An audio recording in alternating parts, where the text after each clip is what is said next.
ኣብዚ ዓለም ዋጋ ከይከፈልና እንረኽቦ ዝኾነ ይኹን ነገር የለን ኩሉ ነገር ናይ ገዛ ርእሱ ዝኾነ ዋጋ ኣለዎ ልክዕ ከም እንደልዮ ነገር ማለት እዩ ሕጂ እምበኣር እቲ ዋጋ እንታይ እዩ እቲ ዋጋ ብዙሕ ዓይነት ነገር ክኸውን ይኽእል እዩ ነገር ግን ብቐዳማይ ደረጃ ብሓሳብ ይኹን ብስምዒት ደረጃ ዝሓሰብናዮ ነገር ከም እንኸውን ክንፈልጥ ኣለና ብኻሊእ ኣዘራርባ ክንበጽሖ እንደሊ ቦታ ምፍላጥን ኣብቲ ቦታ ክንበጽሕ እንተደሊና መጀመርታ ሓሳባትና ክንቆጻጸር ይግባእ ብቐሊሉ ነዚ ንኽትርድእዎ ዝዘራእኹሞ ኢኹም ተዓጽዱ ብኻልኣይ ደረጃ ድማ ኣብ ኣእምሮኹም ውሽጢ ኮፍ ዝበሉን ናብ ድሕሪት ዝስሕብኹም ነገራት ቆራሪጽኩም ምውጻእ እዩ ኣእምሮኹም ዝተፈጠረ ንዓኹም ናብ ላዕሊ ክብ ንከብለኩም ብዘይ ዝኾነ ገደብ ኣስፊሕኩም ንክትሓስቡን እዩ ነገር ግን ዝተዋሃበኩም ኩነታት ፕሮግራም ዝተገበርኩምሉ መንገዲ በቲ መንገዲ ስለ ዘይኮነ ንስኹም ኣእምሮኹም ሊሚት ጌርኩሞ ኢኹም እዚኦም ኣብ ኣእምሮኹም ውሽጢ ኮፍ ኢሎም ኩሉ ነገር ሊሚት ዝገብሩልኩም እምነታት ካብ እዮም ዝመጹ እንተዳኢልኩም ካብ ርእስኹም እምበር ካብ ፈጣሪ ኣይኮነን እዚ ማለት ድማ ኣብ ቅድሜኹም ኮፍ ዝበሉ ዕድላት ኣዝዮም ብዙሓትን ካብ እትሓስብዎን ካብ እትኣምንዎን ንላዕሊ ኣዝዮም ዓበይቲ ዕድላት እዮም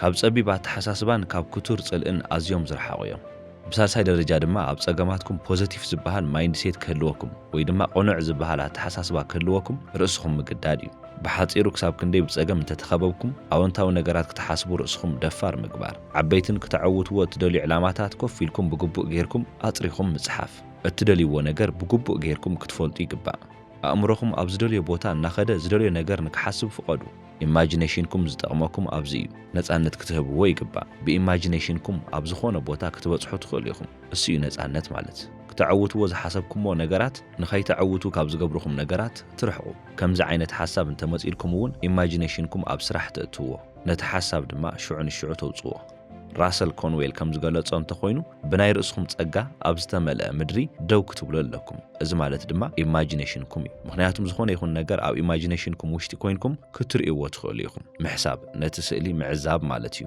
ብራብዓይ ደረጃ ካብ እትረኽብዎ ኣታዊ እንተው ሓደ 10 ሚእታዊ ዝኸውን ሴቭ ክትገብሩ ኣለኩም ወይ ክትቁጥቡ ኣለኩም ማለት እዩ ዝተዋፈርኩምሉ ዘርፊ ስራሕ ዝኾነ ይኹን ንስኹም እንተሓሲብኩምን ንስኹም እንተኣሚንኩምን ክትርእይዎ ዘይከኣልኩም ዓብይ ዝበሃል ዕድል ወይ ድማ ኦፖርቹኒቲ ትዕዘቡ ንምዕባይ ወትሩ ቦታ ኣሎ እዚ ዝኸውን እንታይ እንተጌርኩም እዩ ዋጋ ንምኽፋል ድልዋት እንተኾይንኩም ብሓምሻይ ደረጃ ድማ ኣክሽን ወይ ድማ ተግባር እዩ ዝኾነ ዓይነት ኣዝዮም ጽቡቓት ዝበሃሉ ሓሳባት እንተሃለውኹም ተግባር ወይ ኣክሽን እንተዘየለ ባዶ እዩ ህይወት ቀየርቲ ክኾኑ እዮም ዝበልኩሞም ሓሳባት ዋጋ ዘይብሎም ይኾኑ ኩላትና ደቂ ሰባት ክልተ ነገራት ይበሃሉልና ወይ ድማ ክበሃሉልና ንሰምዕ እቲ ሓደ ኣጥቢቕና እንደልዮ ነገር ንፈልጥ እቲ ካልኣይ ድማ ኣጥቢቕና ንፈርሖ ነገር ክህሉ እዩ ስለዚ ሓንቲ ንእሽተ ወረቐት ወይ ድማ ካርድ ኣውጽሞ ካብ ዝኾነ ይኹን ነገር ንላዕሊ ኣዝዩ ዘድልየኒ ክህልወኒ ይግባእ ኢልኩም እትሓስብዎ ነገር ጽሓፉ ኣብ ናይ ገንዘብ ወይ ናይ ፋይናንስ ጸገም እንተሃሊኹም ምናልባት ንዓኹም ቀዳማይ ነገር ገንዘብ ይኸውን ህይወትኩም ንምምሕያሽ እንተደሊኹም እውን ኣታዊኹም ምውሳኽ ትደልዩ ትኾኑ ዝኾነ ጸገም የብሉን ተወሳኺ ኣታዊ እደሊ እየ ክትብሉ ትኽእሉ ኢኹም ነገር ግን ዝተወሰነ መጠን ወይ ድማ ስፔሲፊክ ኣማውንት ብቁጽሪ ክንዲዚ እየ ዝደሊልኩም ነታ ቁጽሪ ክትፈልጥዋ ይግባእ ጽቡቕ መንበር ገዛ እንተደሊኹም እውን ወይ ድማ ባዕልኹም ኦውን ትገብርዎ ወይ ዝገዛእኹምዎ ገዛ ውሽጢ መንባር ትደልዩ እንተኾይንኩም እቲ ገዛ እንታይ ዓይነት እዩ ንጹር ወይ ድማ ስፔሲፊክ ኹኑ ማለት ድማ እትደልይዎ ነገር ብግቡእ ጌርኩም ፍለጡ ኣብ እትሰርሕሉ ቦታ ስራሕ እውን ዕቤት እናደለኹም ክትኾኑ ትኽእሉ ኢኹም ኣብ ህይወት ኣብዚ ደረጃ ክበጽሕ ደልየ እናበልኩም ተሓሲብኩም ወይ ድማ ከም ዝኾነ ሰብ ሕጉስን ኣዝዩ ብፍቕሪ ዝተመልአ ስድራ ቤት ደሊ እየ እንተዳኢልኩም እሱ እውን ናትኩም ድሌት እዩ ጥራይ እትደልይዎ ነገር ኣብታ ንእሽተይ ካርዲ ወይ ወረቐት ኣውፂኹም ጽሓፍዎ ኣነጺርኩም ክትጽሕፍዎ ይግባእ ነዚ እየ ዝደሊ بخمس عينة نجر أب كمز عينة بوتا بخمس عينة كونتات اتدري ونجر بجوب وجيركم كساب زفلتكم نتنجر نايمر كاب عدلكم إن عباية خير سلزي اتدري ونجر بجوب وجيركم جلازو نجزيو حدا سينجل جول ويدما حدا علامة رأي زد ليكم مخنياتهم نزنجر مجمرتها تيست تجورو مالت كم سرحن كم زي سرحن اتحنت علامات فلطمو كابو بدحرت دما اتدري ونجر كالوت نجرات النوسخهم تقصلو ناتكم امنت النات انكر نخمت مجمرتا بحانت قلل زبالت نجر فتنو ويلي نازك بالكلخ جن علامهم كتقنس لكم ويدما تحت كتبلوا لكم نابلكو يكونكن كساب كندي عوي علامه يكون نجر جن حد علامه كون لو زحفكم علاماون اب جباهم وشتي اب تاورقت تقمطومو اب معالتكم وشتي بزح غزي ناوصاكم تنبوو نغو تسيخمون بزعبا صحفكم نجر محساب اخولي مستساخم صنيحكم عليلكم نتا صحفكم نجر تنبووا كابو بدحريو دس بزبل سمعت وشتي كوينكم بزعبا صحفكم نجر بغبو غيركم مستنتان تجمرو ازين راسكم نامرهم ملكتيو مالت تغويلو نجر عليكم مالتيو اب هيوت دما زدلينا نجر انغويلو وي دما دو كنبللو زغبا علامايو نت علامة مسرخبكم شعن شعوك أو عراتكم متسا أي ترفن مخنياتهم سرحكم السم خانو تفولتو لبخم ون ناو تقوي ስራሕ ቦታ ተቐሚጥኩም ካብ ዓራትኩም እናተጎተትኩም ከም እትስእ ኣይኮነን። ኣብዚ ግዜ ኣዝዩ ደስ ሲልኩም ብሓጎስ ስምዒት ውሽጢ ኮይንኩም ኢኹም እትትስኡ። ኣብ መዓልትኩም ውሽጢ ሰዓት ምስ ትረኽቡ ግዜ ብዝረኸብኩም ቁጥሪ ኣልዒልኩም ነታ ወረቐት ኣንብብዋ። ቅድም ኢለ ከም ዝበልኩኹም ኣብ ጅባኹም ውሽጢ ሒዝኩምዋ ዙሩ። ምሸት ቅድሚ ምድቃስኩም እውን ነታ ነገር ኣልዒልኩም ኣንብቡ።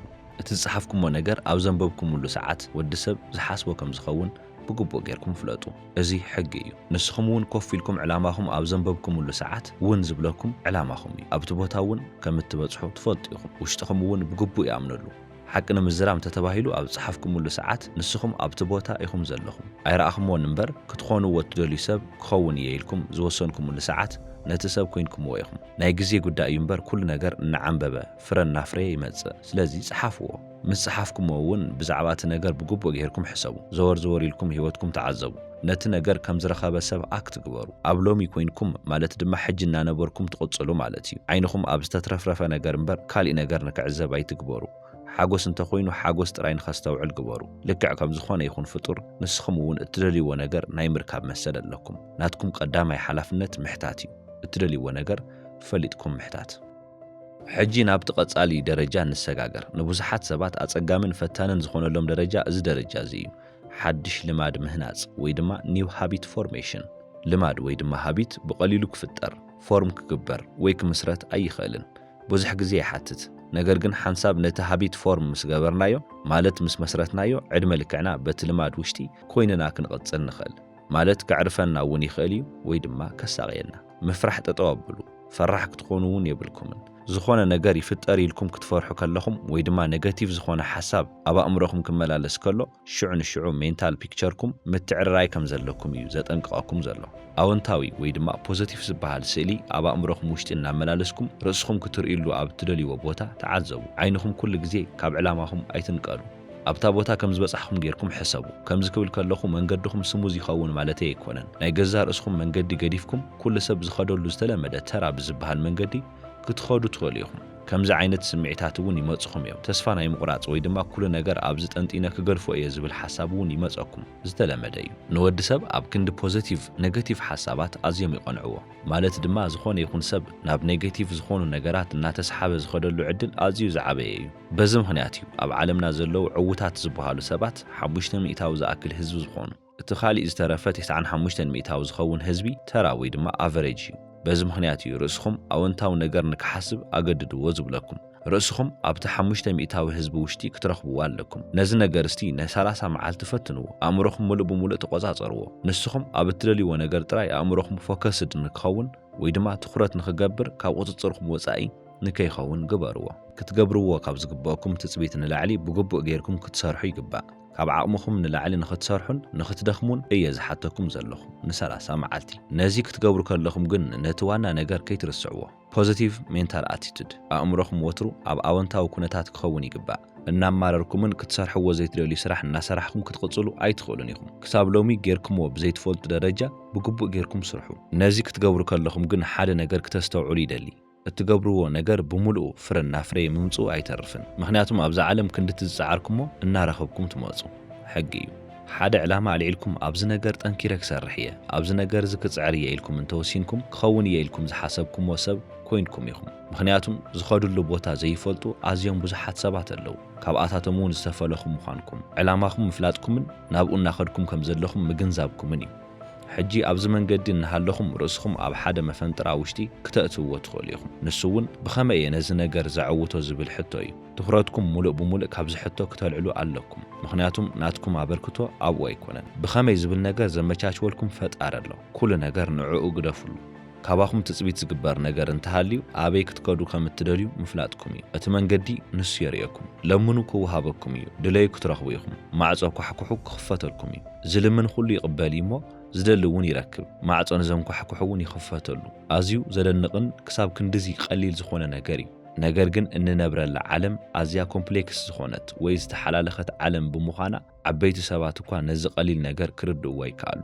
ኣብዚ ዓለም ዘድልየኩም ነገር ዕላማን እምነትን ጥራይ እዩ። ካብኡ ቀፂሉ ድማ እትደልይዎ ነገር ትረኽቡ ኢኹም። ወሃቢኡ ፈጣሪኹም እዩ። ነገር ግን እንተወሓደ ን30 መዓልቲ ብግቡእ ጌርኩም ጸዓሩ። ክሳብ ሎሚ ሰሪሕኩምዎ ብዘይትፈልጡ ደረጃ ዝኾነ ነገር ብምላሹ ክረክብ ኢልኩም ከይሓሰብኩምን ከይተጸበኹምን ክንድቲ ዝኽኣልኩሞ ብግቡእ ጌርኩም ጻዓሩ እንታይ ዓይነት ዘገርም ህይወት ምንባር ከም እትጅምሩ ልብ እናበልኩም ትመጹ ን30 መዓልቲ ፐርሲስተንት ምዃን ኣይኸብደኩምን እዩ ፐርሲስተንስ ማለት ብኻሊእ ኣዘራርባ ፌዝ ማለት እዩ ምክንያቱም ንዘይኣመንኩምሉ እምነትኩም ንዘይንበርኩምሉ ነገር ብፍጹም ጽኑዓት ክትኾኑ ይትኽእሉን ኢኹም ስለዚ ፐርሲስተንስ ማለት ጽንዓት እዩ ፌዝ ማለት ድማ እምነት እዩ ኣብዘን 30 መዓልትታት ውሽጢ ክትወድቁ ትኽእሉ ኢኹም ናይ ቀደም ልማዳትኩም ምግባር ትጅምሩ ሽዑ መዓልትኩም ናብ ድሕሪት ትመልሱሞ ከም ብሓድሽ ካብ ሓደ ኢልኩም ትጅምሩ ሕጂ እውን 30 መዓልት ነዚ ንምንታይ ኢና ንገብሮ እንተኢልኩም ሃቢት ፎርም ንምግባር እንታይ ዓይነት ሃቢት ሓድሽ ዝኾነ ሃቢት ወይ ድማ ሓድሽ ዝኾነ ልማድ እንደልዮ ሓድሽ ልማድ ናይ ርእስና ምግባር እንተደሊና ድማ ኣብቲ ነገር ጽኑዓትን ሓደ ዓይነት ቅርጽን ክህልወና ይግባእ ክልቲኡ ነገራት ብሓደ እንተምፂናዮ እምነት እውን ኣለና ማለት እዩ ልክዕ ከም ተግባራትኩም ኩሉ ናይታ ካርዲ ኩነታት እውን ከይትርስዕዋ ክሳብ ክንድኡ ኣገዳሲት እያ እትደልይዎ ነገር ዝጽሓፍኩምላ ወረቐት ብድሕሪት ድማ ከምዚ ኢልኩም ጽሓፉ ለምኑ ክወሃበኩም እዩ ድለዩ ክትረኽቡ ኢኹም ማዕጾ ኩሕኩሑ ክኽፈተልኩም እዩ ዝልምን ኩሉ ይቕበል እሞ ዝደሊ እውን ይረክብ ማዕጾን ዘንኳሕኩሑ እውን ይኽፈተሉ ዝብል ናይ መጽሓፍ ቅዱስ ተቐሲ መጽሓፍኩም ከይትርስዑ ሕቶኹም ጸሎትኩም ኩሉ ናብ መን እዩ ናብ ፈጣሪኹም ማለት እዩ ኩሉ ነገር ንኸበኩም እትሓትዎ ካብኡ ስለ ዝኾነ እዩ ሕጂ መዓልትኹም ማለት ድማ እተን 30 መዓልትታት እናሕለፍኩም እንተኾይንኩም ኣጥቢቕኩም እናሰራሕኩም ኢኹም ዕላማኹም እውን እናንበብኩም ኢኹም ትጽቢት ዝግበረልኩም ነገር እውን እናገበርኩም ኢኹም ነገር ግን ትርፊ ግዜ ኣለኩም ንበል እሞ ኣብቲ ግዜ እንታይ ክገብር እናበልኩም ተሓስቡ እንተደኣሃሊኹም ብቐዳምነት ክትገብርዎ ሓይሽ ኢለ ዝመኽረኩም መጽሓፍ ቅዱስ ምንባብ እዩ ሕራይ ካብኡ ቐፂሉ ኸንተደኣኢልኩም ሃነጽቲ ዝኾኑ መጽሓፍቲ ምንባብ 1 2 ወይ ድማ 3 መጽሓፍቲ ጥቀሰልና እንተደኣኢልኩምኒ ቲንክ ኤንድ ግሮው ሪች ዝበሃል መጽሓፍ ቀዳማ እዩ The Magic of Believing ኻልኣይ Wake Up and Live ዝብል መጽሓፍ እውን ሳልሳይ እዩ ንዓኹም ኢንስፓየር ዝገብርኹምን መስመርኩም ንኽትሕዙ ዝገብርኹምን መጽሓፍቲ እዮም ዝኾነ ዓይነት ዓብዪ ዝበሃል ነገር ብዘይ ኢንስፓይሬሽን ክፍጠር ኣይኽእልን ማለት ድማ ዘለዓዕለና ዝኾነ ነገር የድልየና እዩ ስለዚ ንስኹም እውን ነዚ ናይ 30 መዓልቲ ፈተና ክትገብሩ ከለኹም ናትኩም ናይ ተበግሶ ደረጃ ብግቡእ ክብ ይብል እሞ ኣብ ጫፍ ክርከብ ይግባእ ካብ ኩሉ ንላዕሊ ክትዝንግዕዎ ዘይግባእ ነገር ጭንቀት ምውጋድ እዩ ክትጭነቑ የብልኩምን ጭንቀት ፍርሒ እዩ ዘምጽእ ከም ፍርሒ ድማ ለማስ ዝገብር ነገር የለን ኣብዘን 30 መዓልትታት ንዓኹም ከጨንቕኹም ወይ ከሻቕልኹም ዝኽእሉ ነገራት እንታይ እዩ ኢልና እንተ ተዓዚብና ኩሉ ነገር ብዓቕመይ ብኣእምሮይ ክሰርሖ እየ ኢልኩም ምሕሳብኩም እዩ ካባኹም ትጽቢት ዝግበር ነገር ክትኸድሉ እትደልይዎ ቦታን ክትበጽሕሉ እትደልዩ ናይ መወዳእታ መዕለቢ ፖይንት ወይ ድማ ነጥቢ ምፍላጥ እዩ ኣብ ቅድሚኹም ዕላማኹም ኣቐሚጥኩም ማለት እዩ እቲ ኻሊእ ኩሉ ነገር ቦታ ይሕዝ እዩ ካባኹም ትጽቢት ዝግበር ህድእ ምባልን ሕጉስ ምዃንን እዩ ባናእሽቲ ነገራት ምህዋኽ ጠጠው ኣብሉ ካብ ዘቐመጥኩሞም ዓብዪ ዕላማ ዘንቀሳቐስኹም ኣዝዮም ኣናእሽቲ ነገራት እዮም ግዲ የብልኩምን ኣብ ከቢድ ፈተና ውሽጢ ኢኹም እተኣትዉ እምበኣር ነዚ ክትሪኡ ከለኹም እንታይ ኣድኸመኒ ንምንታይ ኸ ዘይተርፈኒ ኢልኩም ምሕሳብኩም ኣይተርፍን ነገር ግን በቲ ሓደ ጎኒ ዘሎ ህይወት እውን እንተተዓዚብኩሞ ዝኾነ ይኹን ሰብ ተሰዓራይ ኮይኑ ክርከብ ኣይደልን ተራ ኮይንኩም ምንባር እውን እትደልዩ ኣይመስለኒ ስለዚ እዚ ማእኸላይ ዝበሃል ህይወት እውን ንዓኹም ኣትራፍን ዘዕግብን ከይከውን ይኽእል እዩ ንግሆ እናተሳእኹም ብዛዕባ ገዛ ክራይ ምስ ደቅኹም እትሕልፍዎ ግዜ ኣዝዩ እናወሓደን ብናይ ትራንስፖርት ወጻኢኹም እናተሻቐልኹም ክትኸዱ እውን ኣይትደልዩን ኢኹም ነቲ ህይወት ንኸይትነብሩ እዩ ሕጂ ኣነ ዝብሎ ዘለኹ እናሰማዕኹም ንዘለኹም እንተዘይኮይኑ ብጭንቀትን ብፍርሕን ክትመልኡ ኢኹም ስለዚ ወትሩ ዘክሩ ዝዘራእኹም ኢኹም እተዓጽዱ ኣሉታዊ ዝበሃሉ ሓሳባት እንተዘሪእኹም ኣሉታዊ ውጽኢታት ኢኹም ትረኽቡ ብኣንጻሩ ድማ ኣወንታዊ ዝበሃሉ ሓሳባት እናዘራእኹም እንተኸይድኩም ናብ ህይወትኩም እውን ዝመጽእ ኣወንታዊ ዝኾነ ወይ ፖዚቲቭ ዝኾነ ነገር እዩ ኣብዛ ዓለም ዕውታት ንምዃን እንተደሊኹም ንኣብነት ብገንዘብ ብጽቡቕ እንተተዓዚብናዮ ንሰባት ወይ ድማ ንማሕበረሰብ ፕሮዳክት ወይ ድማ ሰርቪስ ተቕርቡ ኣለኩም ንስኹም ገንዘብ ኣፍረይቲ ኣይኮንኩምን ስለዚ ገንዘብ ክተፍርዩ ኣይትኽእሉን ኢኹም ስለዚ ካባኹም ትጽቢት ዝግበር ነገር ሰርቪስ ወይ ድማ ኣገልግሎት መሃብ እዩ ንመን ንማሕበረሰብ ኣይ ብሰርቪስ ወይ ድማ ብኣገልግሎት ዘርፊ ኣይኣቱን እንተደኣኢልኩም ሰባት ይደልይዎ እዮም ኢልኩም ኣብ ዕዳጋ ውሽጢ ኣዝዩ ተደላይነት ኣለዎ ኢልኩም ዝሓሰብኩሞ ፕሮዳክት ሒዝኩም ትመጹ ገንዘብ ዝርከብ በቲ መንገዲ እዩ ንማሕበረሰብኩም ጠቓሚ ዝኾኑ ነገራት ሒዝኩም ክትመጹ ይግባእ ኣሜሪካዊ ሞቲቬሽናል ስፒከርን ራድዮ ሆስትን ኣርል ናይትጌል ክሳብ መወዳእታ ስለ ዝተኸታተልኹምኒ የቐኒየለይ ሰላም